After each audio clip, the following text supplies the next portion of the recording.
ഓം നമോ ഭഗവതേ വാസുദേവായ.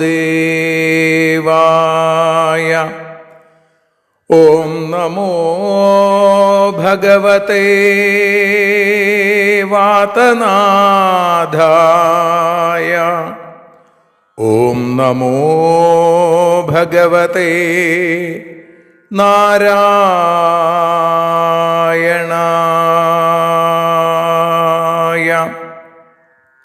ഏവർക്കും നാരായണീയ മധുരം ആസ്വദിക്കാൻ ഒരിക്കൽ കൂടി സ്വാഗതം. മൂകം കരോതി വാചാലം പങ്കും ലംഘയതേ ഗിരിം യൽകൃപാതമഹം വന്ദേ പരമാനന്ദമാധവം. അഖിലാനപരാധാന്മേ ക്ഷമസ്വ കരുണാനിധേ പ്രസീദ മൽഗുരോ നാഥ ജനകായ നമോ നമഃ. അഖിലാനപരാധാന്മേ ക്ഷമസ്വ കരുണാംബുധേ പ്രസീദ മൽപ്രിയേ നാഥേ മാതൃരൂപേ നമോസ്തുതേ. സദാശിവസമാരംഭാം ശങ്കരാചാര്യമധ്യമാം അസ്മദാചാര്യപര്യന്താം വന്ദേ ഗുരുപരമ്പരാം.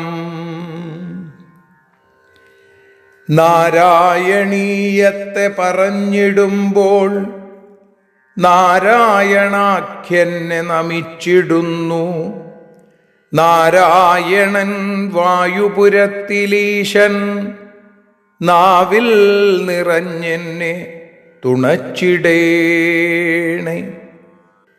മോക്ഷക്കടൽ ഭാഗവതം പ്രസിദ്ധം മെല്ലെ കടഞ്ഞു നവനീതമഹോ ലഭിച്ചു. മന്നിൽ നരന്നു ഹരിഭക്തി ലഭിക്കുവാനായി മേൽപുത്തുരേക്ക് സദയം ശുഭ സ്തോത്രകാവ്യം.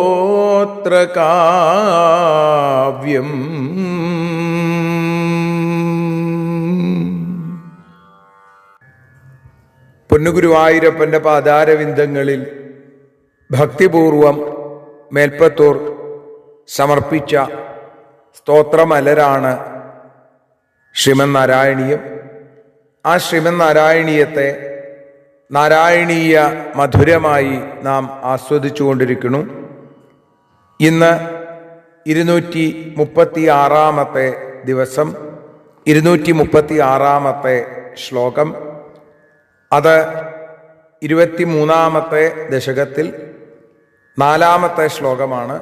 ആ ശ്ലോകം നമ്മളിപ്പോൾ പതിവ് പോലെ പാരായണം ചെയ്ത് അതിനുശേഷം അതിൻ്റെ അർത്ഥതലങ്ങളിലേക്ക് കടന്ന് പിന്നീട് അതിൻ്റെ ഭാഷാഗാനം പാടി നമുക്ക് സമർപ്പിക്കാം.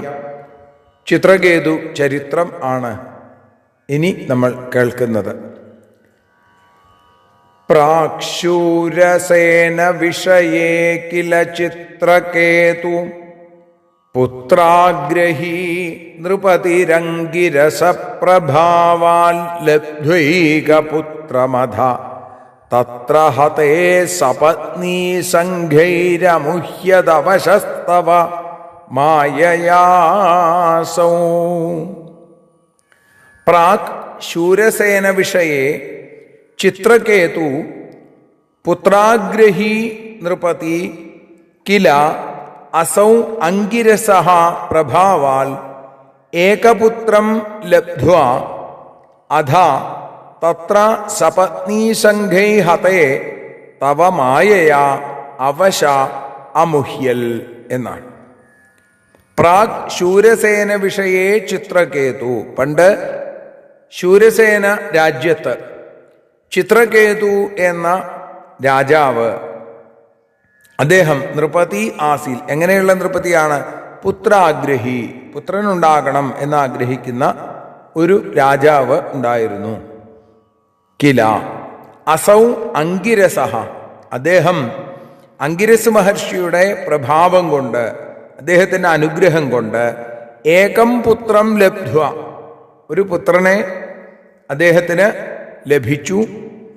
അഥാ തത്ര സപത്നീ സംഘൈ ഹതേ, ആ പുത്രൻ പിന്നീട് മറ്റ് പത്നിമാരാൽ കൊല്ലപ്പെട്ടപ്പോൾ തവ മായയാ അവശഹ അമുഹ്യൽ, അവിടുത്തെ മായ കൊണ്ട് വല്ലാതെ ദുഃഖിതനായി തീർന്നു, മോഹാലസ്യപ്പെട്ടു വീഴുകയും ചെയ്തു.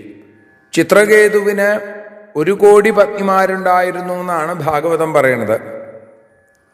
അപ്പോൾ അനേകം പത്നിമാർ. പക്ഷേ അങ്ങനെ അദ്ദേഹം 1 കോടി പത്നിമാരെ ഉണ്ടായതുകൊണ്ട് അവരുടെയൊക്കെ പതിയായി കോടിപതിയായി. എന്നാൽ കുട്ടികളില്ലാത്തത് കൊണ്ട് അദ്ദേഹത്തെ ആളുകൾ വന്ധ്യാപതി എന്ന് വിളിക്കാൻ തുടങ്ങി. അങ്കിരസ് മഹർഷി ഒരു യാഗം നടത്തി രാജാവിന് മൂത്ത പത്നിയായിരിക്കുന്ന, പ്രഥമ പത്നിയായിരിക്കുന്ന, പട്ടമഹിഷിയായിരിക്കുന്ന കൃതദ്യുതിയിൽ ഒരു പുത്രൻ ജനിച്ചു.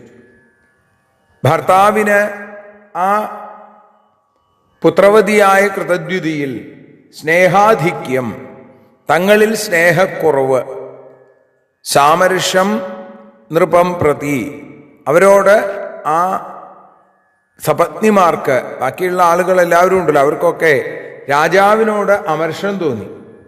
അസൂയ വന്നു കൃതദ്യുതിയുടെ കാര്യത്തിൽ. ചിത്രകേതുവിൻ്റെ മറ്റു പത്നിമാർ ഗരം ദത്വ, വിഷം കൊടുത്ത് ആ പുത്രനെ കൊന്നു എന്നാണ്. ചിത്രകേതു ബോധം കെട്ട് വീഴുകയും ചെയ്തു.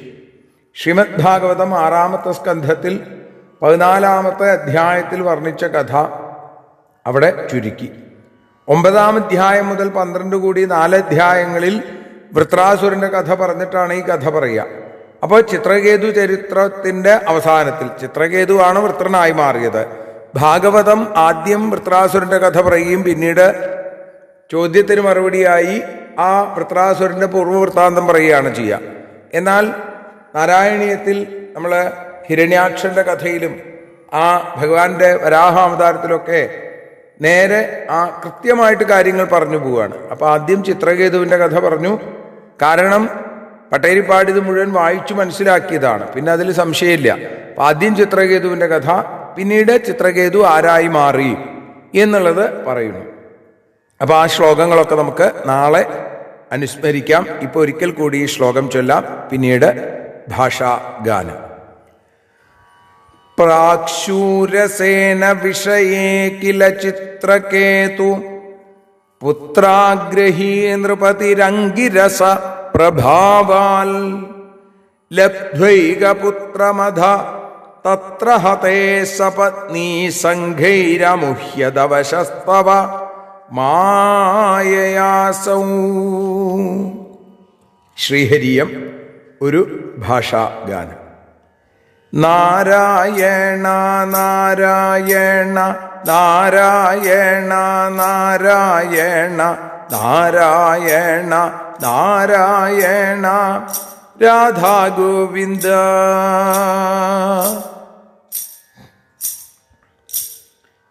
ശൂരസേന രാജാവാകും ചിത്രകേതു പുത്രകാമി അങ്കിരസിൻ വരത്താലെ പിതാവുമായി രാജാവിൻ്റെ പത്നിമാരോ പുത്രനെയും കൊന്നുവല്ലോ.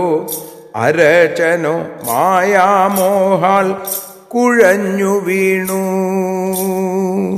നാരായണ നാരായണ നാരായണ നാരായണ നാരായണ നാരായണ രാധാ ഗോവിന്ദ. കായേന വാചാ മനസേന്ദ്രിയർവാ ബുദ്ധ്യാത്മനാ വാ പ്രകൃതേ സ്വഭാവാൽ കരോമി യദ്യൽ സകലം പരസ്മൈ നാരായണായേതി സമർപ്പയാമി. സർവത്ര നാരായണ നാമ സങ്കീർത്തനം. നാരായണ നാരായണ നാരായണ.